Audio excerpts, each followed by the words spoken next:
Halo and welcome back, teman-teman netizen atau warganet yang saya hormati semuanya. Di konten terbaru hari ini, saya ingin memberikan analisa dari dua pertandingan English Premier League. Yang pertama antara Southampton versus Chelsea yang berakhir untuk kemenangan Chelsea dengan skor yang fantastis 1-5. Dan yang kedua tentu saja antara Arsenal versus Manchester United yang berakhir untuk kemenangan Arsenal dengan skor yang meyakinkan 2-0. Dengan hasil akhir ini, teman-teman, berarti untuk sementara Arsenal dan Chelsea berada di peringkat nomor 2 dan 3 klasmen English Premier League, dan sekarang selisih poinnya dengan Liverpool yang untuk sementara masih berada di posisi puncak klasmen English Premier League adalah 7 poin. Karena baik Arsenal dan juga Chelsea telah mengoleksi total 28 poin, sedangkan Liverpool yang ditahan imbang oleh Newcastle dengan skor 3 sama telah mengoleksi 35 poin. Artinya yang sebelumnya selisih poin antara dua klub asal kota London yaitu Arsenal dan Chelsea dengan klub asal kota Liverpool yaitu Liverpool adalah 9 poin, sekarang tinggal 7 poin. Artinya apa? Artinya ya persaingan di papan atas dari English Premier League sudah berlangsung sangat ketat di awal musim ini. Artinya tentu akan semakin sulit untuk bisa memprediksi kira-kira tim mana yang akan bisa menjadi juara. Belum lagi Manchester City bangkit dan membantai Nottingham Forest dengan skor 3-0. Tapi jujur teman-teman, saya tidak menonton pertandingan antara Newcastle versus Liverpool dan juga antara Manchester City versus Nottingham Forest. Oleh karena itu, saya hanya bisa memberikan analisa dari dua pertandingan yang berlangsung dini hari tadi dan juga berjalan sangat menarik. Yang pertama tentu saja antara Southampton versus Chelsea, yang kebetulan saya juga yang siaran di SCTV. Dan seperti yang saya jelaskan pada saat saya siaran, bahwa sebetulnya Enzo Maresca memang tidak punya target untuk membawa Chelsea menjadi juara dari English Premier League musim ini. Bukan saja karena ini adalah musim pertamanya sebagai pelatih dari Chelsea, tapi ini adalah musim pertamanya di mana dia harus bisa menyatukan para pemain Chelsea sesuai dengan konsep permainannya agar Chelsea bisa perform secara konsisten. Artinya sebagai satu tim bisa perform secara konsisten. Karena Chelsea punya terlalu banyak pemain. Tapi dengan banyak pemain tersebutlah yang sebetulnya memberikan keuntungan bagi Maresca.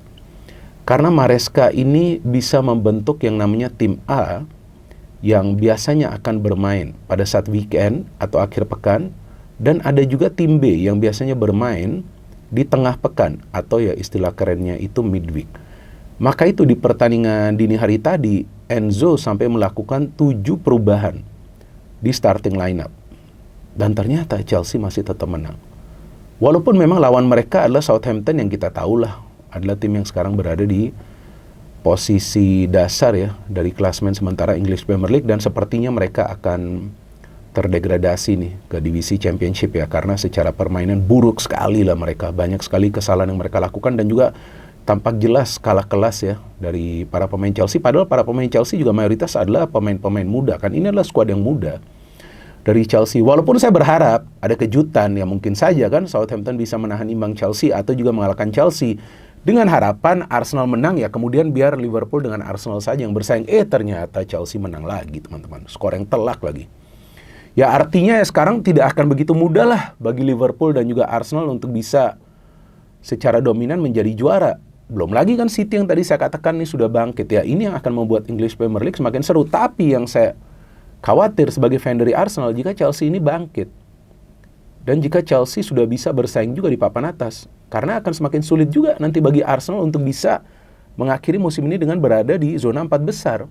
Percaya dengan omongan saya ini. Karena kan kita tahu sebelumnya pada saat Chelsea memang lagi bagus-bagusnya, ya Chelsea yang biasa berada di zona 4 besar kan. Jadi memang akan sangat menarik lah persaingan di English Premier League. Tapi kembali ke pertandingan Southampton versus Chelsea, saya memang melihat bahwa pemain Chelsea memang termotivasi di setiap pertandingan ya, karena mungkin juga ada rotasi dari Enzo Maresca, jadi mereka ingin menunjukkan performa terbaik mereka.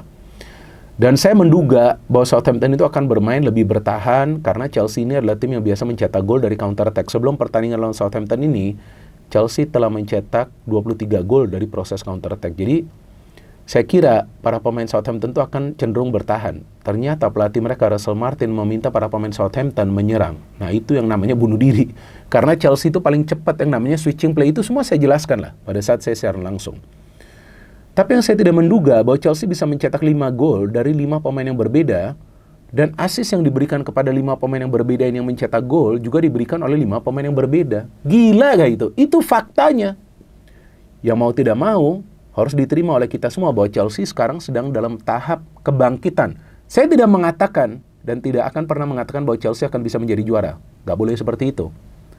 Karena ini kan masih di awal musim. Dan saya juga tidak pernah mengatakan bahwa Manchester United is back ya. Jadi jangan salah paham, tidak pernah saya mengatakan seperti itu. Tapi ya memang permainan MU juga sedikit banyak ada perubahan. Nah kalau Chelsea perubahannya sudah kelihatan. Walaupun di awal musim mereka kan tidak mudah ya mendapatkan konsistensi, bahkan kalah lawan City. Tapi sekarang Chelsea adalah killing machine. Killing machine itu apa? Pokoknya bisa membunuh lah tim-tim lawan. Dengan mudah mereka bisa menang lawan Southampton. Dan seharusnya Chelsea kan bisa menang dengan skor yang lebih besar, ya kan, dengan mencetak lebih banyak gol lagi. Seharusnya ini Chelsea menang dengan skor 1-10, banyak sekali peluangnya. Nah ini juga menjadi PR bagi para pemain Chelsea. Gol pertama, enak banget kan golnya dari Disasi, umpan dari Enzo Fernandez. Kemudian pada saat kiper dari Southampton itu biasa build up dari belakang, nah para pemain Chelsea itu kan press terus. Ya ini sebenarnya kesalahan yang kolektif antara kiper dengan pemain belakang Southampton itu, Kyle Walker-Peters kalau nggak salah namanya ya. Yang gol kedua Chelsea itu jadi direbut oleh Madueke memberikan umpan kepada Nkunku, what a finish. Enak banget nih, finishingnya klinis banget. Dan Jackson tidak bermain loh. Gila gak? Masih Chelsea bisa menang dengan skor 1-5, kan top skornya adalah Jackson. Nah, saya dalam hal ini bukan ingin memuji Chelsea setinggi langit, tapi ini adalah fakta yang saya menjelaskan. Gak salah dong saya menjelaskan fakta kan? Walaupun saya adalah fan dari Arsenal, tapi ya sebagai pengamat saya harus netral. Kalau bagus harus saya katakan bagus. Kalau jelek, saya juga harus mengatakan jelek, tetapi juga secara sopan. Anyway, sebelumnya Southampton sudah menyamakan kedudukan. Memang Southampton berani bermain terbuka, ya itulah kesalahan mereka. Dan yang menariknya Jorgensen nih, kiper Chelsea baru pertama kalinya diberikan kesempatan bermain sebagai starter di English Premier League. 3 save yang dia lakukan juga krusial. Tapi pada saat Chelsea sudah unggul 1-2, udah ini game udah milik Chelsea, apalagi pada saat mereka bisa mencetak gol lagi dari Madueke. Yang memberikan assist adalah Felix. Jadi 3 pemain berbeda memberikan assist dan 3 pemain yang berbeda yang mencetak gol. Setelah itu ya, itulah Southampton kan kiper. Dia punya kapten ya, mendapatkan kartu merah si Stevens ya, itu udah jelas lah kartu merah kan, dia menarik rambutnya dari Cucurella kan. Nah setelah itu udah no comeback lah from Southampton, dan babak kedua Chelsea galak banget. Seharusnya tuh Chelsea sudah bisa mencetak tambahan 5 gol lah di babak kedua. Kan ada tendangan dari si Cole Palmer terkena tiang, dari si Tosin terkena tiang, ada juga heading kalau nggak salah dari Tosin yang terkena tiang kan. Tapi ini adalah kemenangan yang fantastis, dan kita lihat bahwa pada saat para pemain Chelsea itu menekan ya, menyerang ke area pertahanan dari Southampton, mereka selalu kelabakan. Southampton tetap press, tapi Jorgensen juga cukup baik, dan akhirnya itu bisa gol dari Cole Palmer. What a goal, proses golnya cakep, dimulai dari Enzo. Kemudian Nkunku memutar badannya, dan di sana ada Cole Palmer, dan ternyata Sancho sebagai pemain pengganti yang dibuang oleh Erik ten Hag bisa mencetak gol setelah mendapatkan umpan dari Malo Gusto. Malo Gusto adalah pemain kelima yang memberikan assist di pertandingan dini hari ini, dan juga Sancho bisa melengkapi pesta kemenangan dari Chelsea. Kalau menurut saya, Chelsea bisa menang bukan karena faktor kartu merah. Chelsea bisa menang bukan karena faktor keberuntungan, karena semua gol dari Chelsea dicetak dengan sebuah sistem. So well done Chelsea, tinggal kita tunggu pertandingan selanjutnya dari mereka lawan Tottenham Hotspur. Dan sekarang saya ingin membahas pertandingan antara Arsenal versus Manchester United, yang merupakan pertandingan yang besar, teman-teman. Dan ya ini adalah kekalahan pertama dari Ruben Amorim sebagai pelatih dari MU, tapi bukan berarti MU mainnya buruk banget, enggak juga sih. Cuman MU tidak punya materi pemain yang bisa menjalankan konsep dari Ruben Amorim. Nah ini jujur saya katakan. Apalagi pada saat 2 pemain tidak bisa bermain seperti Lisandro Martinez dan juga Kobbie Mainoo. Ini adalah 2 pemain yang sangat vital. Yang satu di tengah, yang kedua di lini pertahanan. Arsenal unggul di lini tengah dengan adanya Partey, Declan Rice, dan juga Odegaard. Gak percaya, lihat saja statistik. Paling banyak 3 pemain ini yang terlibat dalam proses serangan Arsenal. Tidak ada pressing dari para pemain MU yang bermain di lini tengah. Mason Mount saya gak ngerti ngapain juga dimainkan. Mungkin Amorim ingin memberikan dia kesempatan, tapi saya melihat dia sulit ya untuk bisa mendapatkan tempat lagi di Manchester United. MU bisa juga mendapatkan beberapa peluang kan. Dari Dalot di babak pertama, babak kedua juga dari Dalot. Si De Ligt juga mendapatkan peluang. Anthony juga mendapatkan peluang, tapi yang lebih meyakinkan pada saat menyerang itu Arsenal, karena sistem mereka sudah tertata dengan baik dan para pemain mereka sudah paham sistem dari Arteta. Amorim ini kan baru di Manchester United, jadi ya kalau Manchester United kalah lawan Arsenal itu adalah hal yang wajar. Jadi saya pikir ini bukan ujian bagi Amorim, enggak. Maka itu saya bingung, sebelum pertandingan ini banyak ya di antara teman-teman yang mungkin juga adalah fans dari MU mengatakan bahwa Ujian bagi Amorim adalah di pertandingan lawan Arsenal. Enggak juga, baru juga beberapa pertandingan. Dia melatih Manchester United, terus kalau bisa menang di kandang Arsenal, artinya apa? MU bisa menjadi juara? Kan nggak mungkin juga, sudah tertinggal jauh. Ini adalah musim di mana MU harus bisa menunjukkan progres dengan pelatih baru mereka. Nah, salahnya manajemen MU tidak memecat Erik ten Hag sebelumnya. Pada saat musim lalu berakhir, seharusnya pada saat itu sudah dipecat. Masukin pelatih baru. Ini kan nasi sudah menjadi bubur. Ya, tapi tentu yang diharapkan adalah buburnya jangan pahit. Kalau bisa bubur yang manis dong. Kalau bubur ayam lebih baik lagi, iya kan?